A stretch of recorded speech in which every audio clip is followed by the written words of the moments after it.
ආයුබෝවන් යාළුවෝ හැමෝටම එහෙනම් එන්නකෝ බලන්න ගෙදර ඉඳන් ලක්ෂයක් හොයන මගේ ස්වයං රැකියා සීරීස් එකේ එපිසෝඩ් 1 තමයි මේ. මේ විදිහට ගෙදර තියෙන පරණ පත්තර අරගෙන දිග අතට දෙකට කපලා කූරක් අරගෙන රෝල් කරලා දිගට බට ටිකක් හදා ගන්නකෝ. ඔයාට ෆ්‍රී වෙලාවට මේ වැඩේ කළාම දන්නේම නැතුවම ඔයාට මේ නිර්මාණ ලස්සනට හදා ගන්න පුළුවන්. ඊට පස්සේ මේ එක බටයක් අරගෙන මේ විදියට හිමීට පරිස්සමට රෝල් කරලා මේ පේනවනේ මම කරන විදිය අගිස්ස ගම් ගාලා අලව ගන්න ඕනේ.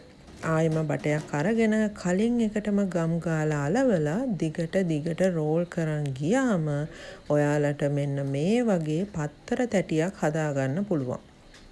මේ තමයි මම හදන බාස්කට් එකේ යට පැත්තේ බේස් එක. හරි දැන් ඒක පැත්තකින් තියලා තව බටයක් අරගෙන පරිස්සමට රෝල් කරලා එක බටයකින් එක පත්තර බට්ටෙක් එන විදිහට හදා ගන්න ඕනේ.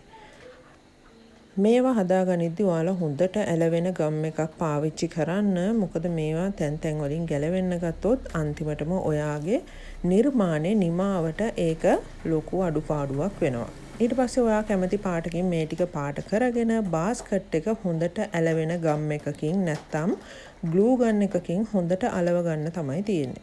මෙතනදී පළවෙනි වටේ අලවලා ඒකේ රවුම් දෙකක් මැද්දෙන් තමයි අනෙක් රවුම් අලවගෙන උඩට අලවගෙන යන්න ඕනේ. හැම සම්බන්ධ වෙන තැනක්ම හොඳට ගම් දාලා අලව ගන්න. එතකොට තමයි හොඳට හයියට තියෙන්නේ ඔයාලගේ මේ නිර්මාණය. ඔයාලට ඕන සයිස් එකට මේක හදා ගන්න පුළුවන්. මම රවුන්ඩ් 3ක් දාලා තමයි මේක හදාගත්තේ.